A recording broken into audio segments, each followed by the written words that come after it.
No, that's your video from the other day. I'm going to the studio. I see it up on our YouTube channel. I'm putting comments in there, but I don't know if anyone's in there. Okay. Going back live.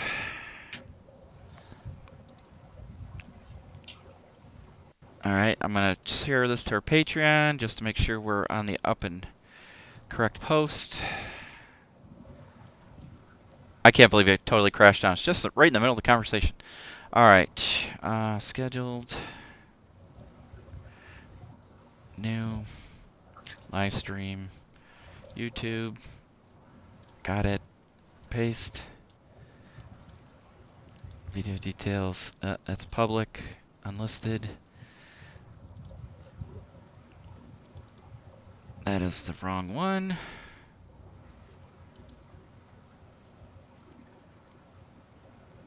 Well, that's no bueno. I gotta change that. SITREP. Podcast. Season 3. Episode 5. Okay. That.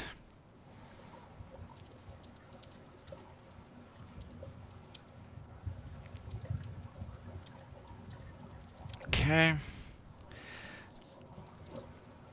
Okay. Done. Save. Okay.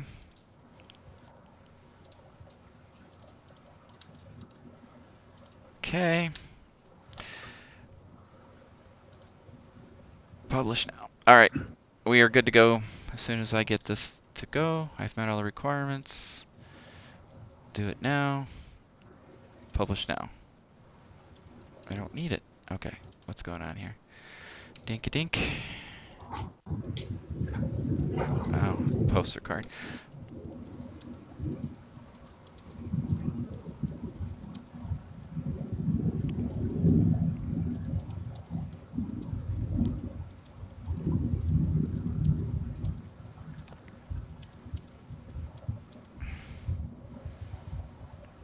Okay. Now!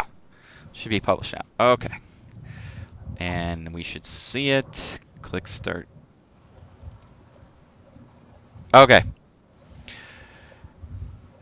Folks, I hope you're stuck with us through our technical issue. I'm not sure what happened. Yeah,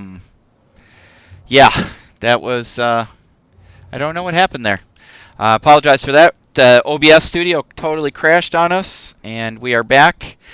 And let me start the question over I was given to you, Jim, before the failure there. Whether it's a game you've already created or a game in your library, what do you have within your collection that you consider the perfect war game? It may not be like the absolute perfect, but in your category or your library of games, what do you consider your perfect war game right now? Honestly, like you perhaps alluded to a second ago, there is no perfect war game. But one thing that I've sort of found is that, okay, let me think of how to frame this question somewhat succinctly. Okay, war games are like tools in your work chest. You have to have multiple tools for different jobs or whatever. Right. And there are some games that are going to work for certain things and not others. So the idea of like a perfect war game in a general sense might not be great. However, you can have a game that is very, very either malleable or very adaptable. You can do multiple things with. They can have a really good, general core system that can be applied to a bunch of different to a bunch of different things or whatever. Yeah. On top of that, you can have a bunch of other. Obviously, my first answer would traditionally be Panzerblitz, Panzerleader, Arab-Israeli Wars. But I can't really say that because those games out of the box need a lot of love. Uh-huh. Those are some of the first games of their type way back in the late 60s and early 70s. And as such, the Model Ts of gaming, or at least that kind of gaming, Commercially available. You buy one box for $10 in those days, and you are set for life with Panzer or Panzerblitz or whatever. There's a lot of problems in those games, so I can't really go with those.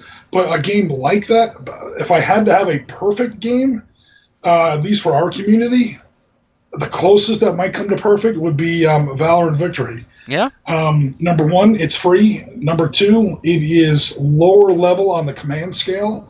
You play with squads and fire teams, which is closer to a lot of the other games that people either on SITREP or on tabletop or other communities tend to play. It's not that big of a leap from people who play like Flames of War or Bolt Action or Chain of Command or Battle Group or things like that to make the jump into a more of a hex encounter kind of a game. It's easy. It's free. The rules are quick, adaptable.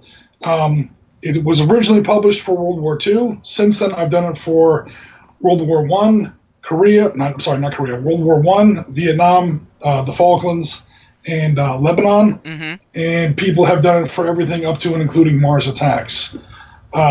It's that, infinitely, it's not infinitely scalable, but it's infinitely, maybe not infinitely, but it's very, very adaptable. It's very user-friendly. And it was made because it's a user-made game. I mean, a guy, Barry Doyle, liked Advanced Squad Leader back in the day, back in the 80s, realized nobody wanted to play Advanced Squad Leader that much anymore because it's too big, too complicated.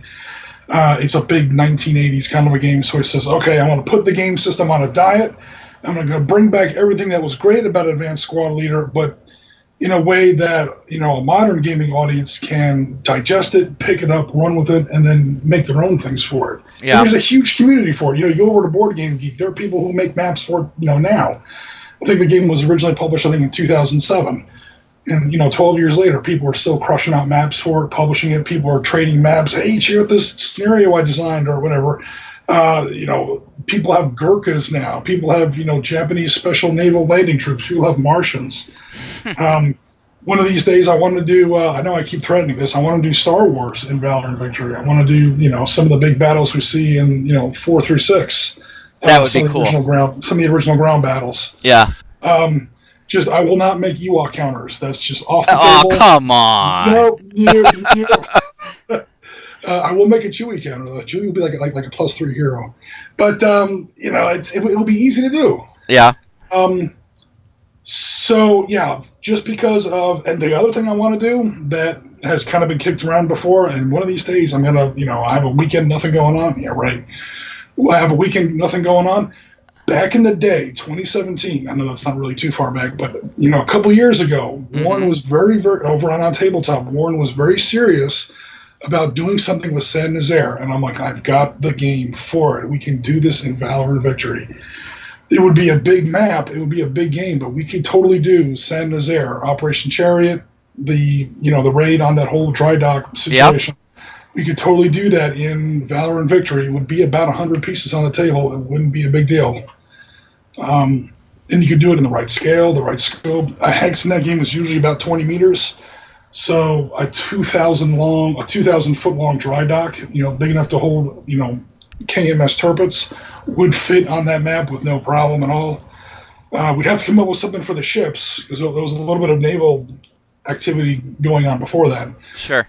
But the point of the story is that system can be used for almost limitless anything post Black Powder. You could use that system for, and it's scalable.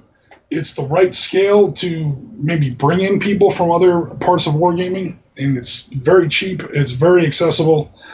It's probably the closest thing I have to a perfect wargame, and it has, because it's relatively simple, it has elbow room in the rule system for when you want to make up new rules.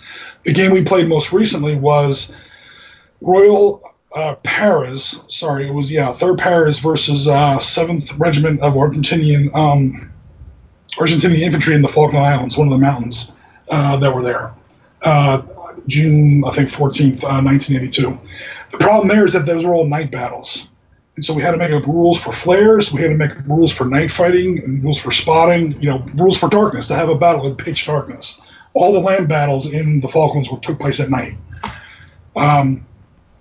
The point to your question is the rule system is light enough to where it's got elbow room, it's got headroom left in under the hood, so to speak, so you can add stuff to it and not completely break the game or whatever. Yeah. So if you want to make up special rules for, okay, we're gonna do the whatchamacallit, we're gonna do Saint Nazaire. Okay, we need rules for how the ships work and the motor torpedo boats and the German anti-aircraft guns.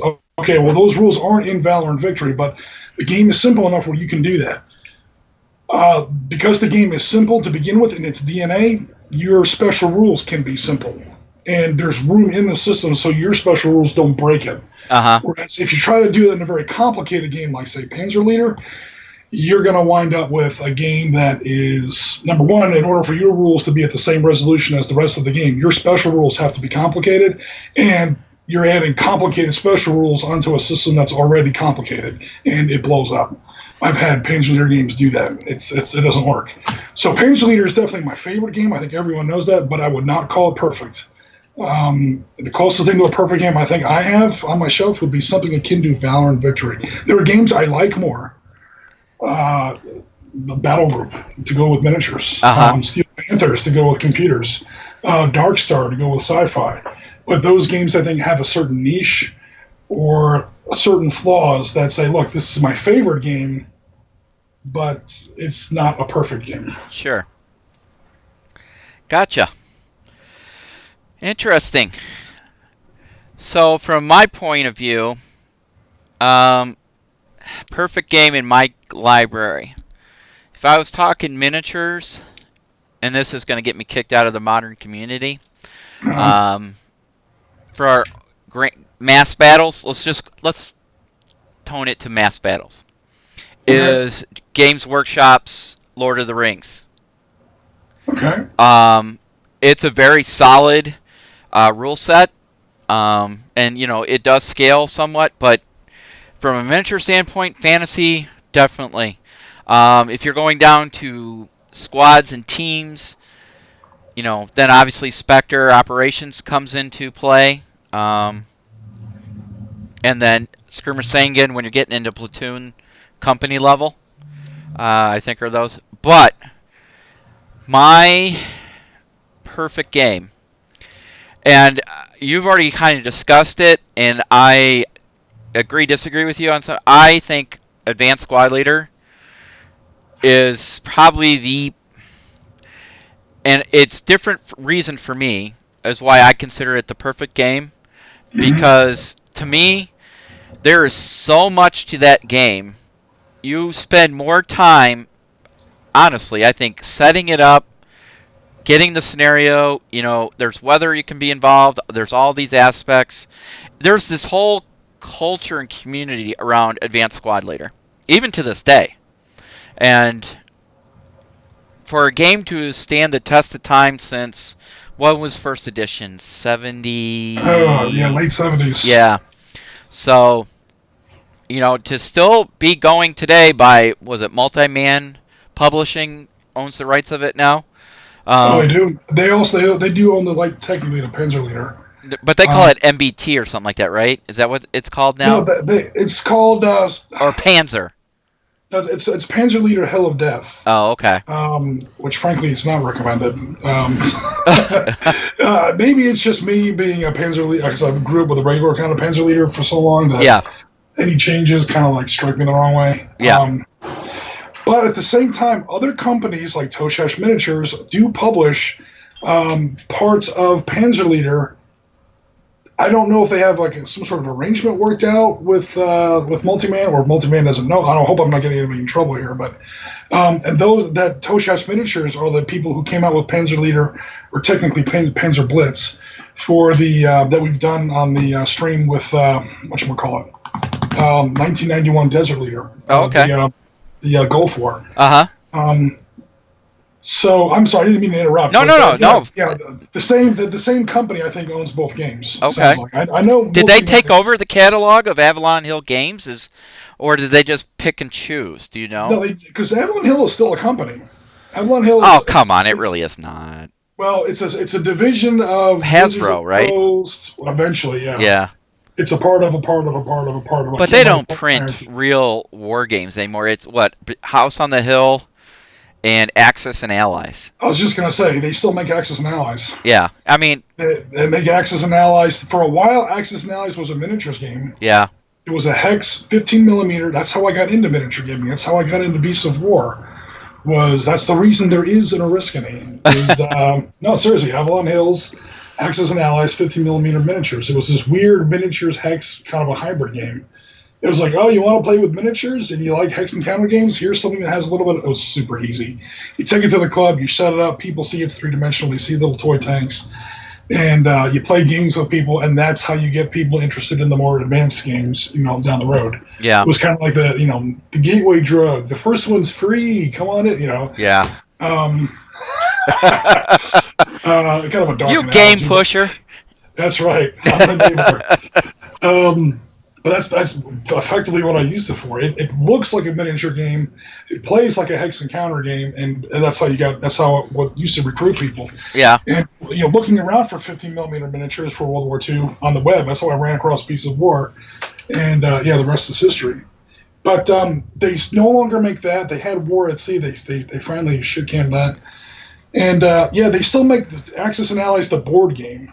That is probably more famous than the Hex and Miniatures game. But the board game, and then they're always making like new versions of it. Like there's Axis and Allies for Normandy. There's an Axis and Allies for World War One. There's an Axis, it's basically the same game with a new board. mm-hmm. But they do still produce stuff. I just, they're definitely not nearly as big as they used to be. That's for sure. The big hex and counter companies nowadays are Decision Games. Still makes a lot of stuff. They're always publishing in the strategy and tactics magazines. Matrix Games, I think, still makes some stuff. Yep. There's still some big companies out there making old school hex and counter games. Historicon was awash with that stuff. The strategy and tactics, the company, just they make their own stuff in house. Do they?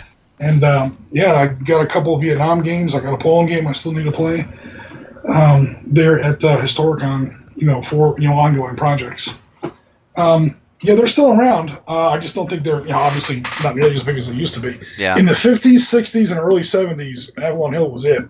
Yeah. People talk really about is. Games Workshop used to dominate the market. I started playing war games in 1985. Between 1992 and 93, I was part owner of a gaming store. It was 1997 before I heard of 40K and before we heard of GW. And serious, it's just not that. It was never that big a deal over here on this side of the water. Right. But what was BattleTech and Avalon Hill. Yeah. So FASA and FASA and Avalon Hill. Also Victory Games, SSI, SPI. All those other companies. Yeah. There was what was the miniatures? The fantasy miniature. Was it Reaper Miniatures back? What was that company? They used to make make a lot of D&D miniatures. Yeah. Ralph Partha. Yes, Ralph Partha. Yeah. Yeah. Back in the glory days of early. But yeah, I mean, I think my very first exposure to a war game, Avalon Hill, was Panzer Leader, Panzer Blitz. And then it went from there to, and now I don't know if I've said it. I know I said it to you, Jim, but I don't know if I said it publicly. But I'm on a quest to collect every Avalon Hill title. So that's buy a new house. So I mean, I just got Gettysburg, or no, I got the Bull Run in. Just got that in, and Okay. Firepower just came in, and Gunfighter or Gunslinger came in, and if you ever go to Historicon, do the casino trick. Yeah. Leave your wallet in the car. Because we went down to, what was it, Bob's Spaceman, whatever they called it, and it was just all this old Avalon Hill stuff. Some of it's still in the plastic. Awesome. It was all piled up. People were just cleaning out their garages, here, take this stuff. Excellent. And, some of it's, even the stuff that had been opened was in really good shape, but some of it was still in the plastic. That would be incredible. And because I think I need to replace either my Panzer Leader or Panzer Blitz game, because when I got it, it wasn't complete, so I need to replace one of the two. So I've been thinking a lot, speaking of Historicon, because I've been painting up the exclusive mini. I was going to do that tonight but I figured we'd do the live broadcast, which reminds me of something else I got to talk about. But regarding Historicon, I definitely think next year SITREP needs to podcast from Historicon. The full 4 days or whatever, we can do the show from there and get some stuff going. Because I would love to get some games in and just talk to people. And I was super jealous watching you do your thing there. I can be honest with you and tell you it sucks sitting on this side of the computer screen at a convention. That's been me 100 times. I'm not used to. I mean, after Historicon and then us, skipping out on Gen Con this year, I'm like, oh, I've got the itch to get back and to work. So, I think we're gonna have to definitely look into doing Historicon next year. Yeah, great. Yeah. Speaking of live shows, and this is kind of hurts me a little bit, to be honest with you. On Facebook, we had a poll going on whether you preferred a recorded show or a live show. Now, granted, we didn't get a lot of responses, so our N is a little low, but everybody who voted for a recorded show. Really? Yeah. I was surprised. On a live show. Yeah. So, okay, you spoke, we listened, so we will go back to a recorded format for the podcast. I think in a lot of ways it's probably the smart move because we can tend to get more people on, on that. But that's okay. We'll continue to do hobby night on Thursday nights. I'm rearranged my work schedule for my second job so I can make sure I get in and take some shows, and then Jim, when you want to do a show, we can kick back and forth. And Chris is getting his home studio set up in his new house, so hopefully he'll be able to start doing some stuff too. So that's all going on. So let's get back to the perfect game. So we've talked about what we have or played. If you were to create the perfect game, what in your mind would be the perfect game? What kind of game? Is it hex encounter? Is it miniature based? Is it a combination thereof? What to you would be the perfect game? What would be the setting or theater or genre?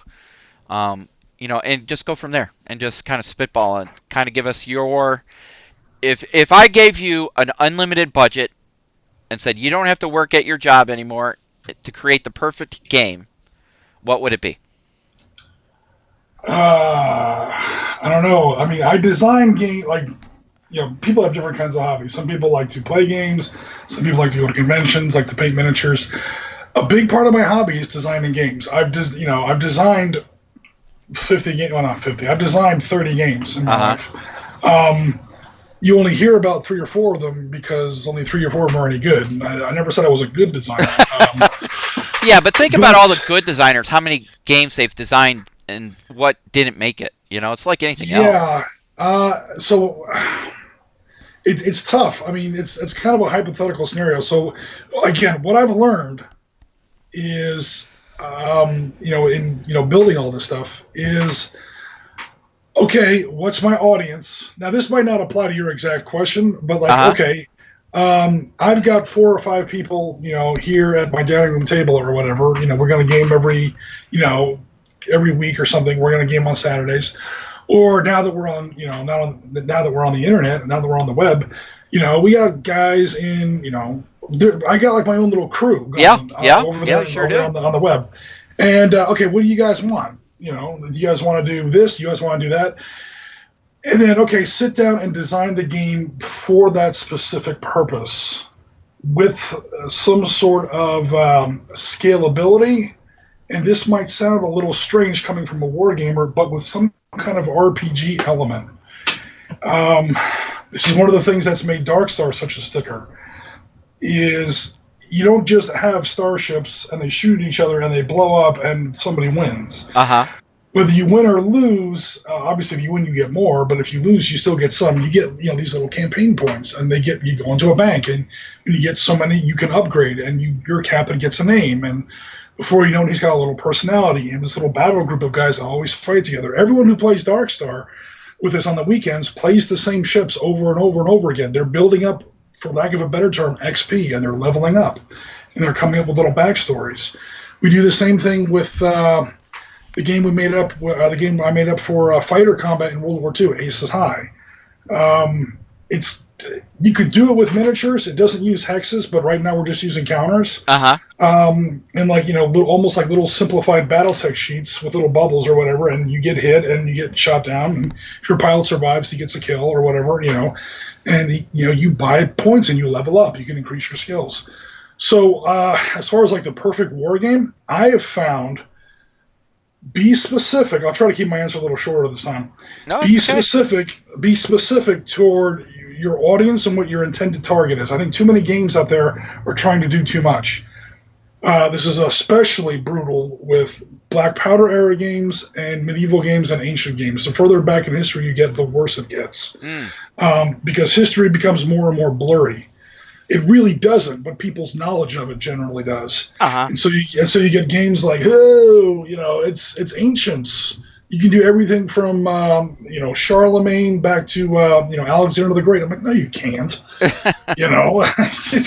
War that's 1,200 years of history, and war does change. Just because you don't know about it doesn't mean that So I think some games are a little too generic. I like specific games that try and do a certain thing, balanced against some kind of scalability. So if you want, like we were saying before with Valor and Victory, scalability and adaptability. I know your audience, so that your game, when you're designing your game, people actually want to play it. Yeah. And again, probably the weirdest thing is work in some kind of weird RPG/campaign mechanic in there, so that people will start to tell like a narrative story with your game. That also helps you bring in the RPG crowd, which is obviously a big resource. So it's almost like an RPG wargame hybrid. For like the perfect kind of a game, especially with the really small scale games like Skirmish, which Sangan, which obviously has a big RPG like element into it. Yeah. Games like that. A lot of people were talking about playing with Vietnam. They want to start like a Vietnam campaign where it's like, I want to get my guys through a tour of duty. I was talking with some guys at Historicon, actually a signals intelligence veteran from Afghanistan. And he was like, I was telling him about our asymmetrical victory conditions in Valor and Victory Vietnam, where the Americans / free world cannot fire into civilians. And he's like, see, I don't like that rule where you can't fire into civilians. They said, if you can fire into civilians, you can, but you take a huge penalty. I was like, okay, let me back up and explain what I explained that too quickly. Yes, it's prohibitive. You're going to lose the game, but more of your guys are going to live. And he was like, that's what I was talking about. You're in a firefight. There are civilians in this hooch in which there's also an RPG nest or a douche or God knows what else. And okay, in victory points, because when you shoot at civilians, you're you're going to lose, victory point wise. Right. But that douche gets silenced, or that RPG is silenced. More of your guys are getting home. And yeah, you've pretty much flushed that game victory point wise, but now more of your guys have made it to the next game, and the next game, and the next game. And maybe you have one game a month for 12 months, and that's your tour. And, the real victory, the campaign victory, is how many of your guys made it through the tour. Things like that. That's a lot of work. Not only for the designer, but also for the player. It's a big commitment for the players to really get that payoff. You don't just sit down and play a game, you play 10 or 12. Mm-hmm. But we've even experimented with that in Panzerleader. My friend Alex and I played Großdeutschland Division. We picked out little battalions within a German division in Russia, and we said, we're going to fight from Kursk in the middle of 43 to pretty much Bagration at the end, in the middle of 44. We're going to play through 1 year of Großdeutschland's history, and we're going to see if we can survive on the German side, and it wasn't easy. And as you would win, you would get points, and then you would buy more units and upgrade your order of battle, and things like that. It's a lot of bit of paperwork, and I know that's kind of a dirty word in wargaming. Unfortunately, I don't really agree with that, but that's where you get your narrative. So those would be the kind of things that I would try to work into a perfect game if I was designing it. Okay. Wow. Okay. What would be my perfect game? I don't know. That's a tough question when you think about it. For me, it has to be one that grabs my attention and holds my attention. I fall victim to shiny syndrome a lot, where Mhm. somebody who does really good PR makes a game look really, really great, and you get this game, and you're all excited to play it, and you start playing it, and you're realizing it's not that good. So I Right. mean, I have shelves full of games that are like, it's not that good. It doesn't capture the sense of excitement. I'm excited when it's like Christmas morning. You get that cool toy, you play for it until you're just bored of it, and then you're looking for the next big thing. I need something that captures my attention, holds my attention. And how do you do that in modern times? I, I don't know if our lives have gotten more complicated or just busier or just too many distractions. Everybody's competing for people's time. And I think the perfect game would be one that's flexible enough that you can easily take from one genre, one theater of conflict to the next, and have a little bit of hobby in it. You know, I do like the idea of, personally, my game would be 3D printed. Um, Okay. Reason being, I just got another 3D printer. I got a resin printer, so I'm learning this, and I've been looking for 10 mil or 6 mil files for armor and stuff, to do a 6 or 10 mil game. And there's not that many out there, so it's like but strongly believe, and I know this has been spoken about in other shows, that the future of wargaming, miniature gaming, is 3D printing. It's not going to be people making the miniatures; it's them creating the files to sell for you to print at home. So, Right. I strongly believe that's the way we're going to go. Um, I mean, there's people out there that will disagree with that, but I truly feel that's how it's going to end up going. Just from my very first 3D printer, which I got 4 years ago now, maybe, yeah, about 4 years ago, to the one I just received this week, the technology is incredible. So the changes, it's like VCRs, to Oh God. DVDs. Yeah. Remember that? Oh yeah. Betamax. Remember Betamax? Vaguely. Well, Um, if you were a porn aficionado, you knew Betamax. That's what I was told. Because all the good porn was on Betamax. So whatever, I don't know that, but that's what. If you read any history about it, that's what they say. I was So watching a TV show that said the opposite. really, But yeah, they said that the fact that like back in the early '80s, these two formats were in direct competition, and yes. it was neck and neck. And part of what put VHS over the top was expanding into that market. I think Okay, that well would have maybe I got it backwards then, but been okay. yeah, but so perfect game would be one that's easily accessible, one that you can grow with. Um, that I guess I'm trying to recapture kind of the feeling. I started playing D&D back in early 80s. I'm talking 80, 81 or Right. thereabouts. So, first edition to second edition AD&D. Um, and I can remember spending hours and hours creating modules, scenarios, adventures. Yeah. Because I ended up being the DM a couple times, or a lot of times actually. And I remember creating characters hours upon hours, just creating characters. It was like I lived and breathed this game. Yep. And then I found this game with big killer stompy robots, and they had clans, and Oh stuff like yeah. that. Um, so we played that, but I mean, D&D has always been my first love, and then anything TSR put out, I was all about. Indiana Jones, the role playing game, Right. which kind of stunk, to be honest with you. I do have the original box still, but and then James Bond role playing game.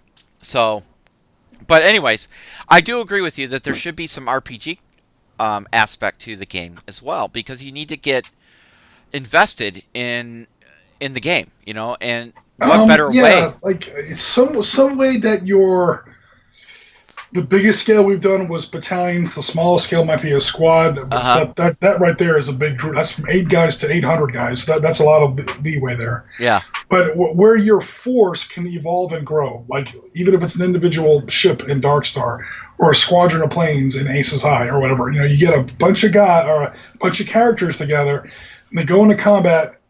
And okay, maybe you have to make up like the war, or if you're doing historical, you just set it in historical event or whatever. But just letting your players build up their characters. Okay, you have so many points.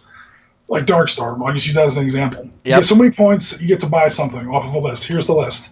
And just by selecting what you buy, you're developing your character. Yeah. Or at the very least, developing your crew. Like, is your guy cautious? He's going to buy more shielding. Oh, the hell with caution. I'm like some of Jen's ships. I'm going to buy more accurate guns. If I kill the other guy first, I don't need shielding. I'm going to buy more speed. You can't kill me if you can't catch me. Before you know it, your ship or your crew or whatever is evolving, and you almost trick the players into developing their own narrative. And if they're going into your game, if they're like a lot of ex-RPGers or current RPGers, they like narrative anyway, then it's like a win-win. They're like, I don't have to be tricked into looking for a narrative. I want that narrative. And he can name every single thing about his captain except the captain's name. I mean, he hasn't thought of a name for that guy yet. But he knows everything about him because he knows what stuff he's bought. He's helped design his own ships. He's like he goes in the Excel spreadsheet and we work together and we actually built the ship. So he's got his backstory but he's not really an RPG guy. So it's like, oh, I don't really have a name for my guy yet, but we know everything else about him. I could draw a picture of this guy at this point. But again, it's just a narrative that you, even if your player is not a big time role playing gamer, he'll get pulled into it that way, I think. Excellent. Well, I am kind of embarrassed. We've had some people checking in, and Dennis said greetings from Kansas, and he is sitting making plans in motion for HysteriaCon for next year. So Dennis, we definitely want to get you out there, and get you at the table. Dennis has been a big supporter of us from the beginning, I think. Absolutely. Yeah, so we definitely need to get him. We need to, how OTT, because, that's where Jim and I met, was through OTT, Beast of War. It's still hard for me to say OTT. I'm sorry. Yeah. Beast of War just rolls off the tongue. But Jim and I, that's how we met. And a lot of our core group still, is from there. And then, obviously, we've grown from that. But, like when we went to Salute, we did backstager meetups. And, so I definitely want to do something like that, a meetup. An operator meetup. So our SITREP operators, we're going to do a meetup. We'll do some good old swapping military stories. Let's get some gaming in. We'll have to come up with the perfect game for that, Jim. Yeah. Honestly, I think, at least for me, I think that would be Valorant Victory. You can, Yeah. For what you're talking about. Yeah. And here are the reasons. Number one, you can pack it in a suitcase. Yeah. Number two, it's the same kind of level that most people are used to playing. It's super easy. You can learn it in 20 minutes, and if everyone knows the rules, you can get through a reasonably decent-sized game in like an hour or two. There you go. Perfect. As much as I would love to, and I've done it. I've taken Panzer Leader on the road. Me and Bruce Lee and Damon had a huge Panzer Leader game. In the free time after the Bolt Action Boot Camp, I made that map with extra big counters, extra big map hex grid, and I put all my counters on the back of Scrabble tiles. Oh, wow. So they stack up like poker chips, and they're super big and easy to handle, but you need bigger hexes for that or whatever. That was a great game, but I don't know if that would be the perfect game for what you're talking about. I try to be objective in when people ask me these kind of things, and so there's my favorite, and then there's the best. And I'm a big boy, and I know that those aren't always the same thing. Yeah, yeah. So my favorite would be Panzer Leader. Obviously, it always will be. I'm going to be buried with a box of Panzer Leader in my casket. Well, that way, when I get to the afterlife, I can start gaming with people. Wait a minute, you don't think the big man in the big chair doesn't have his own copy? No, he better. He's supposed to be perfect. But Yeah, I don't know if that would be the best venue for. I mean, the people I played with at the boot camp had some background in it, but to take like to a big event like that, yeah, we could. We have to come up with some more modern versions of it. Yeah. Like I said, we've got Vietnam, Lebanon, and Falklands for now. We could push that forward into Gulf War. I don't know if that big infantry battles are really a thing. Gulf War is more of a tank thing. Right. Well, But everybody loves who their knows? tanks, Yeah, but for tanks, yeah, Valor and Victory is not the best for tanks No. Well, at how all. long would you say it takes for an average game of Panzer Blitz Panzer Leader? Oh, if everyone knows the rules, Yep. three at least, maybe 4 or 5 hours. So what time did you guys technically get done broadcasting and stuff this year when you were at Historicon? At Historicon, Yeah. Justin took us off the clock at like 4 or 5. Uh-huh. He would render and post until like 6 or 7, Uh-huh. and then we would walk around and try like just look at games or whatever. I actually got into one game. That was all. That was the best fun I had at Historicon. Didn't even make it on camera. Until God knows when, 2 in the morning sometimes. The halls would technically shut down at midnight, but then Uh-huh. we went down to the pub. I never made it to the pub because I ran across the guys from Black Powder Studios. Oh, did you? Cool. Yeah, like just right out in the street. We stood there on the corner and just shot the shit for 5 hours until people were like handing us money on the street. They're like, "You poor people, here, have some cash." We're like, "No, we're not homeless. We're just standing here talking." Um, but it's officially, I think it closed down around 11 or midnight. Uh-huh. But yeah, people were. I mean, we were done way before that as far as official work goes. Well, I'm just thinking, timing wise, if we did a show and then had a gaming night, members, anybody that wanted to participate, we try to do a big membership drive before Historicon, obviously, and get as many people, to participate. And I thought, Valor and Victory, I love the games that you and I have played. Okay. That the Vietnam game we played, I really enjoyed that. If we want to actually get a table at Historicon, we should probably start the wheels on that now. I will reach out to the guys Okay. because I would like SITREP to have an actual table where I don't know the setup because I haven't been there yet, and I know Yeah. I don't know. Is the vendor hall the best place to have Well, a table where we can we- live broadcast as the show's going on, or where do you think's the best place for that? We had a little media suite, but nobody was really streaming live. Yeah. They didn't really have anything for that. There were 2 floors of gaming tables, and you have to have those booked out in advance. Yeah. They what are you running? Let me. They actually vet you pretty hard. Yeah. They want to know. They want to make sure you're not running. Some. That said, there were some pretty cheesy looking tables there. Yeah. There were some really bad tables there. So I don't know how hard they look at it, but I don't know. It's like, are you a member? Are you not a member? Honestly, I think the HGMS or whatever they call it take themselves a little too seriously, to be perfectly honest. But then underneath that, there was a big, I can't remember the name of the hall. There's a huge hall, and that was divided right down the middle. On one side was the vendor hall, where they just had people, playing, selling stuff. That shuts down firm at 6. Uh-huh. And you can't walk in there. We had press passes; they wouldn't let us in there. And we wanted to go in there to shoot a segment. They escorted us in because people have their merchandise there. Yeah, of course. They put a blanket over it, but there's hundreds of thousands of dollars worth of stuff in there. Yeah. So, yeah. But then, on the other side of this little divide is the tournament hall. That might be our best bet. There were tons of tables there that nobody was using. Okay. There were some tables that it's very simple, those old government GP, particle board tables, but Yeah. there's 50 of them in there or whatever, Yeah. That seemed a lot less formal as far as, space. And there were some very, very, I don't want to say low key, but the guys were really into it, so it wasn't a casual game. But not everything was on a huge, 28 millimeter, table that took some guy a year to build or whatever. It took him 3 vans to carry it here. It was, some very simple setup kind of stuff. I know they do look very hard at, it is the HMGS, Historical Miniature Gaming Society. Uh-huh.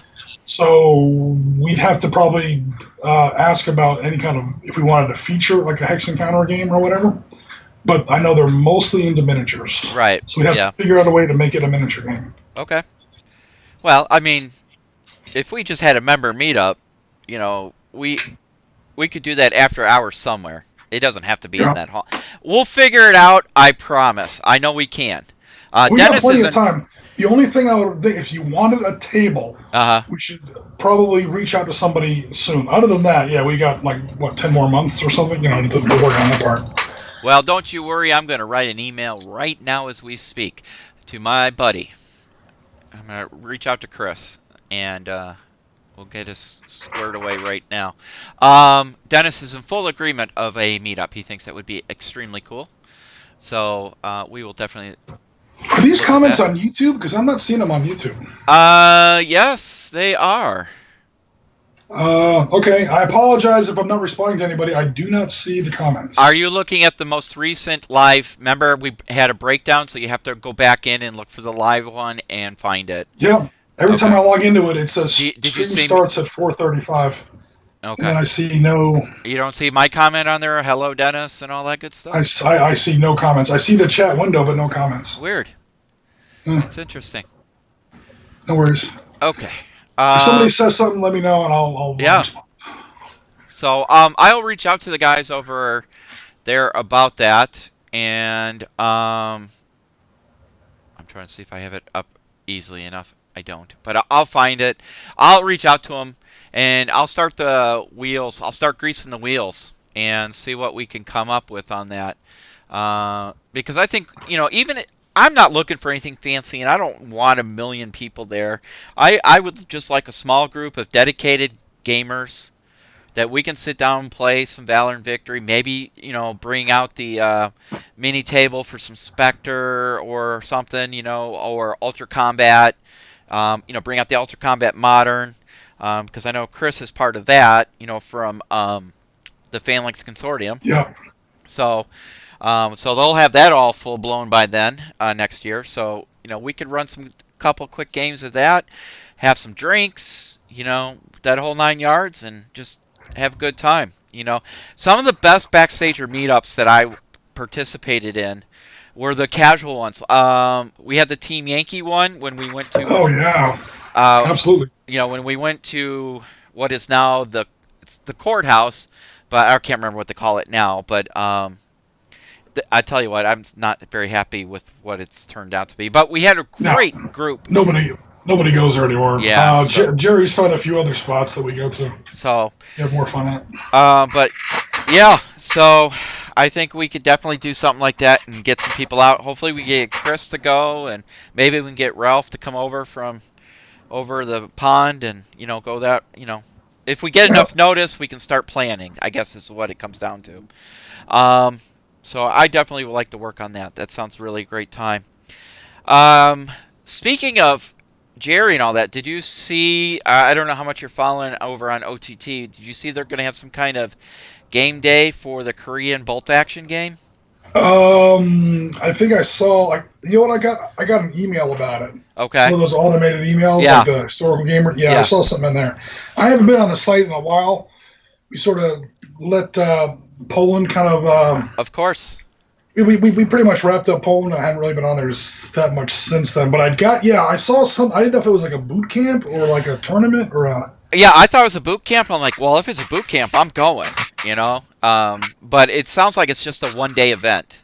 So it's not like a real boot camp, because I know Andy and I, we still are chatting back and forth, and we are definitely going to do these painting videos. So, we're just trying to find a time that's a good excuse to get over to Ireland to do it. So, I thought, well, maybe if we're going to be for bolt action, but, I don't know. We'll figure it out. But, I still, I know we talked about doing like the Weird War weekend around Halloween.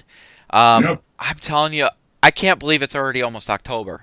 Time has just gotten away from me, and I honestly don't know what I've been doing for the last few months, because I'm working on a TV project for a company, for a YouTube project for them, and we were supposed to have it up and running by this month. And we're still in the planning stages. Things don't happen like it's just like I'm getting pulled in a million different directions. But I definitely want to get some membership stuff. Gaming going on here. I know Chris wants to do some Ultra Combat Modern. And I think that'd be a good one. I know I still want to do stuff with Black Site Studios for terrain, and I definitely want to get Matt and oh my God, I'm still losing my mind. Steven from Yep. Spectre. To get something going on over in Ireland, it's just a matter of coordinating everything. So, when you're working 2 jobs, going to school, and everything else, it's just kind of there's not enough hours in the day. I need 36 hours in a 24-hour day. So, it's not I've been easy. there. It's I've been there. the life of a content creator. No, it's Um, not easy at so all. let's. No, it isn't. So let's. Speaking of content, I got to give Okay. you props. Okay. The Vietnam series, you knocked it out of the park. Oh, cool. Thank you. Have you been checking out some of the comments that have been on the YouTube posting? Yeah, I've been watching them on YouTube and on Tabletop, but I don't see them on Facebook. Okay. So.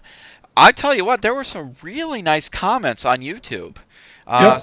and I think you've really set a standard for some quality programming when it comes to this kind of stuff. People are obviously, we're kind of tongue in cheek, but they, this should be required viewing in a classroom. I honestly agree with that. And I'm not just tooting our own They were horn. being tongue in cheek. They were being serious. I mean, not because it's our own programming and stuff, but it's really educational. I learn a lot from it. I think you need the official title of the SITREP's official war historian. So. All right, I'll take it. All right. So Dennis says the Korean thing is a 1 day and is limited to 10 people. What? Yeah, it's like a mini camp. Yeah. It's not a boot camp, it's a bit camp. Yeah, a big camp. Oh, so well, that's kind of sucky because I could have brought my MASH guys. Oh no. Oh well. We'll do something over here. But talking about Op Center, you have really set the bar on that, and I know it's a ton of work, and it puts you under a lot of pressure to push out that quality programming. And I know you're going to be taking a break for a few months, until the next series. We talked, and just keep continuously churning out just burns you out, and that's not fair because we're doing this because we love the hobby and we want you to have fun just as much as you creating the content. So. Yeah, to be perfectly honest, I mean, people who come out with like a show like the Op Center, I've clicked around other, like there's a bunch of podcasts I watch, there's a bunch of YouTubers I follow or whatever, and that's literally their job. Yeah. They do this, and that comes with its own pressures. Like they have to get 1,000 views in the first 5 minutes, or they're out again. Whatever. Yeah. But at the same time, it's 10 hours of work a day, hour of commuting. An Op Center episode takes a week to do. That's if you know the material. Yeah. Like already. There's a little bit of research in there just to make sure I spell people's names right or whatever. But like if we get into like some of the stuff that's been requested, like I literally have to learn about that. Mm-hmm. Like people were talking about, just to grab one out of the thin air. People were talking about Afghanistan, 79 to 89, the Russians in Afghanistan. Oh, okay. I could talk about that for one episode, but to do 4, first of all, we have to do them in groups of 4 or 5 at least. Uh-huh. Because you build a certain amount of stuff for an Op Center, and that's like a week of work. Now, if you're doing just one episode, okay, now you've got your basics done. Now spend another week making the Op Center. Well, you're already late. So if you make a whole bunch of stuff up front, like your assets, now you can use those assets through like 4 or 5 episodes or whatever. So doing one-offs sounds like it would be easier. I assure you it would not. It would actually be 10 times harder to do one-offs. Unless we change the format and it's just like me talking into a mic and maybe showing like 5 or 6 slides, which I don't know if that dip in quality would reflect badly on it. But to get back to the original point, if we wanted to do one about the Soviets in Afghanistan, it would be like a good month of research before I felt competent enough to be the SITREP historian or whatever. I mean, Right. if you're gonna even if it's only a playing around kind of a title, if you're gonna try to live up to that, you kind of know your shit. Yeah. Yeah. you know, because this goes out to a lot of people, and our audience knows what's up. Our audience aren't dummies by any stretch of the imagination. And if you try to put together crappy content, they're gonna call you out on it, or even worse, inaccurate content. Even if they're polite enough not to call you out on it, number one, they're going to lose faith in you. And number two, that's just not cool to the community. Yeah. Because, our community is small but fierce. They do support us. So we got to make sure that if we do something, it's got to be good. I agree. And I think, like I said, it sets the bar for programming for this group, this podcast, our channel. Yeah, and I need to start working on my terrain because I'm going to start doing a terrain program, and I want to make sure it's top quality, so we're not shortcutting it. I watch yours, the Ops Center, your work, and then I look at, I don't know how much YouTube stuff you watch, but there's a guy called, I think his name's, is it Luke Town? He does Boulder Creek Railway, and it's all about realistic terrain building. I mean, Okay. amazing stuff. So it's like I don't think I'm going to get to that level right now, but I also have a reputation within the wargaming community, from Mike's work on Beast of War and stuff. So there is that standard that I still have to meet because I am still associated with them, and I literally have a piece of paper on my wall in my studio, our video studio. It says WWLD. What would Lloyd do? Because anytime I have put out content or done anything that's not up to Lloyd's standard, I don't get a tongue lashing, but I will get stuff from Lloyd going, that's not good enough. So literally, I have something that says WWLD. So, Lloyd is a perfectionist, and rightfully so.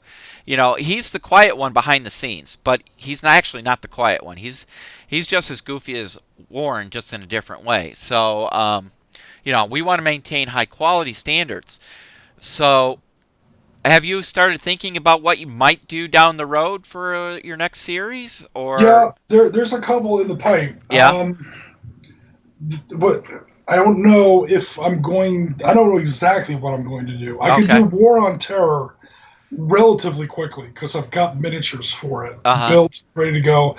I've got, at 1 to 72, I've got the armies built. What I really want to do, or one of the other ideas, and this is slightly different from War on Terror, is 1991 Gulf War. Okay. And before I do that, I have to buy some miniatures, build them, paint them, or whatever. So that's like a month before I even start. What scale would you do those miniatures? Would you do? Oh, I know. Not only do I know the scale, I know the box set. I would go to Battlefronts. Oh, okay. Always the biggest fan of your games, but I love your freaking miniatures. I will defend your miniatures to my dying day. I want to get Ryan's Leathernecks. Okay. For Team Yankee. They have Humvees, they have LAV-25s, they have the old M60s with the ERA armor on there. Okay. And never mind that 4-color NATO Merd crap or whatever. I'm going to do that stuff in the desert. I'm going to build a 1991 Desert War. I'm going to do El Kafji. Okay. Well, Jim, send me a list because we do have a little bit of a budget now that we have our official sponsor, Black Site Studios, so we might be able to get that stuff sent out to you. So, send me a list and we'll see what we can do. So speaking of our sponsor, I'm just going to do a quick plug for them. Make sure you're checking out Black Site Studios. They're pre-colored terrain, MDF. They have amazing stuff, and they're now doing a lot of their terrain in 10 mil. I think it's 10 mil. Now I'm going to sound like a dummy because I swear it's 10 mil. And Dennis will probably correct me here in a second. So let me pull them up while we're talking. But yeah, so check out Black Site Studio. And give them some love and let them know you heard about them from us. So yeah, well, let's definitely look into that for you. So, if that's something you really want to do. Tentatively, okay. Yes. Again, I have to literally. It's not even at the planning stage yet. I have to buy the miniatures. I have to get the miniatures shipped to me. Then I have to build and paint them, and then that's way down the road. But yeah. It's definitely let's put it in the possibility box. Okay. Strong possibility box. 15 mil. They're doing it in 15 mil. So yeah. Okay. Yeah, 10 mil MDFs. I don't know that much about MDF, but MDF has to be a certain width, right? So Uh-huh. 10 mil sounded like it was going to be kind of small for MDF, but I'm sure they're the experts. Yeah. But as far as op centers go, yeah, those were the immediate ones. Okay. But we've had other suggestions. Some of them more likely than others. Obviously, if we do War on Terror, we wouldn't do the other. We wouldn't do 2 Afghanistan episodes. Yeah.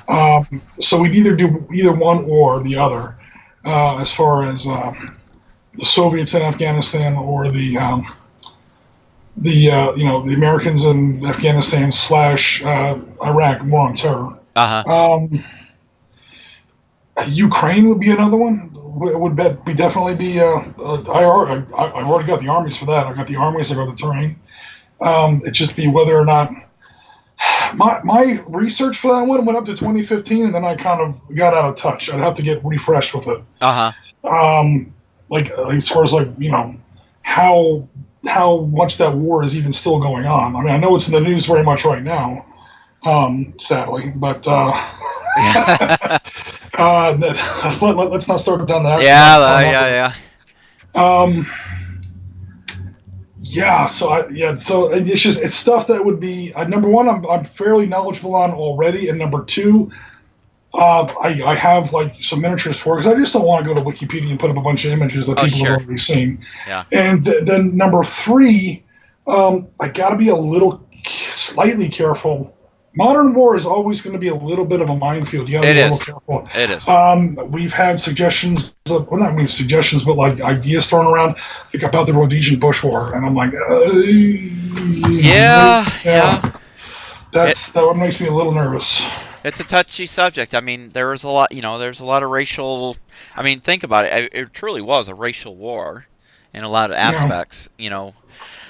Ethnic cleansing.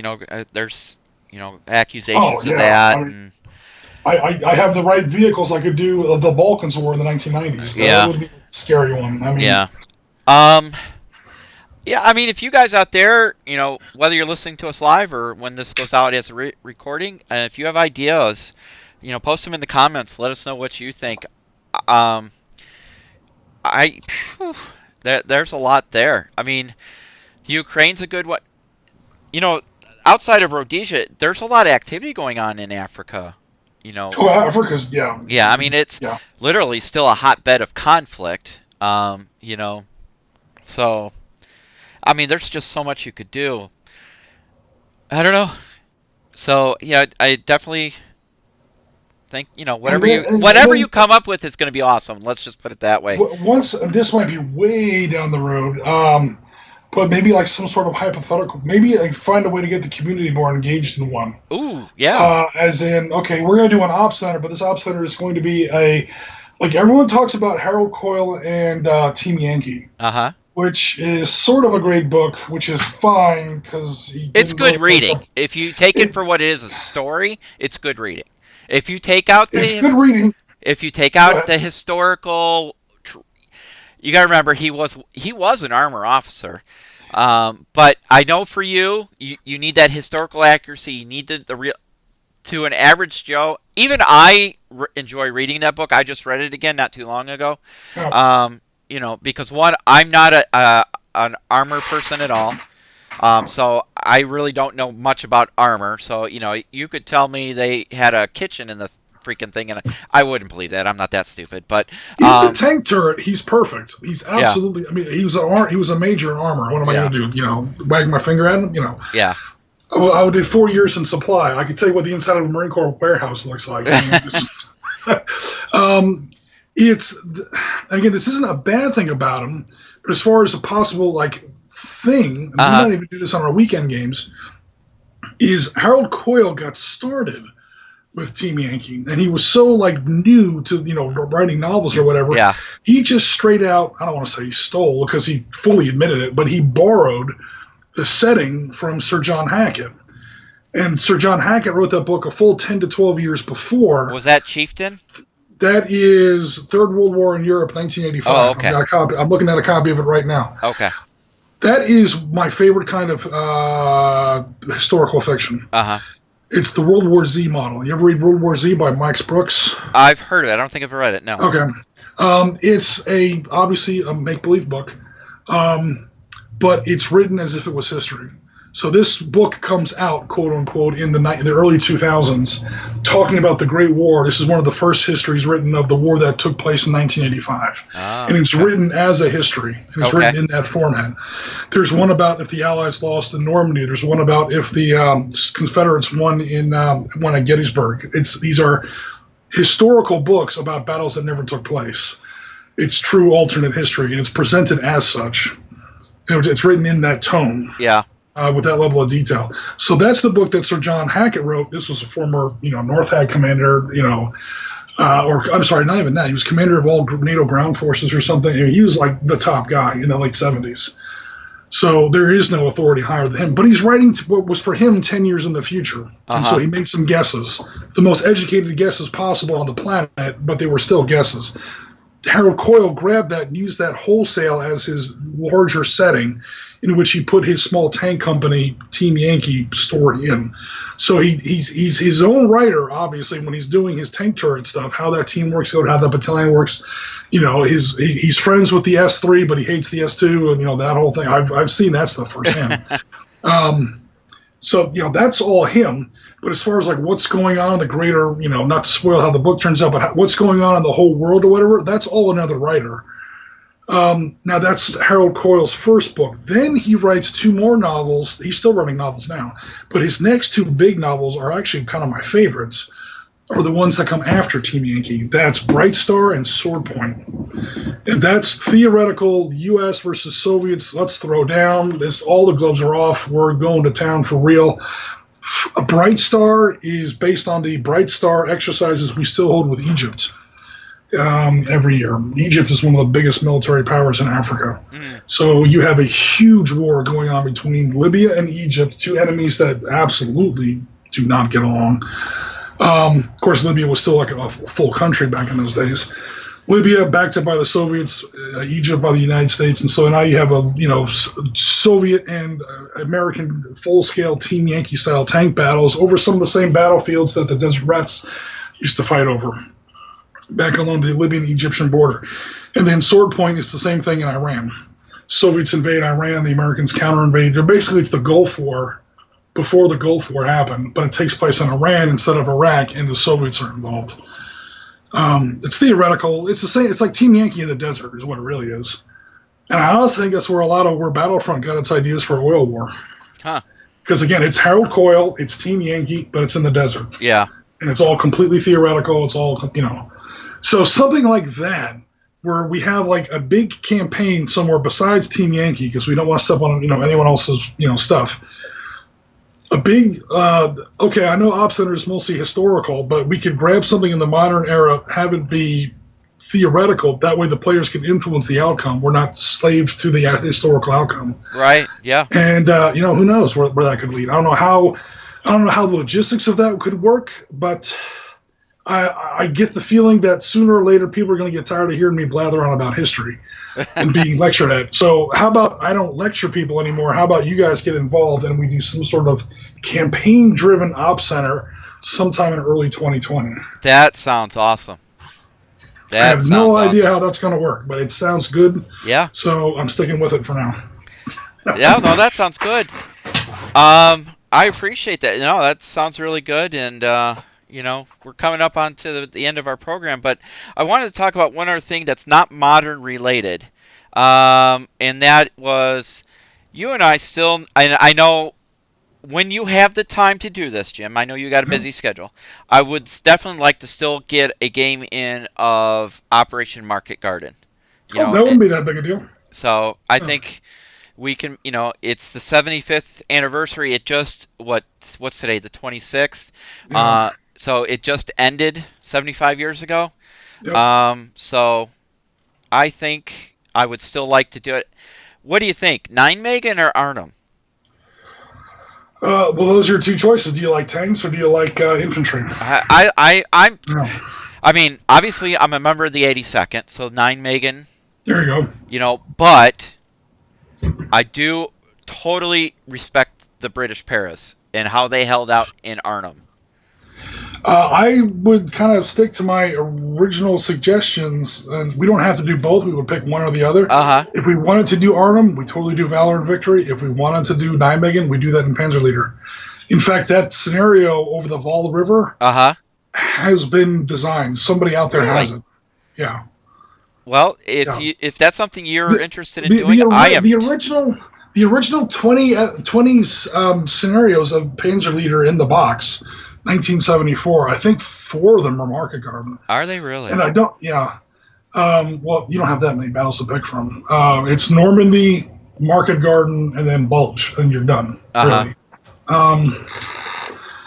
Later on, people went back and they did, the Champagne Country, the Aerocorps battles. There's a few other things. Operation Varsity at the very end for Paraleader and things like that.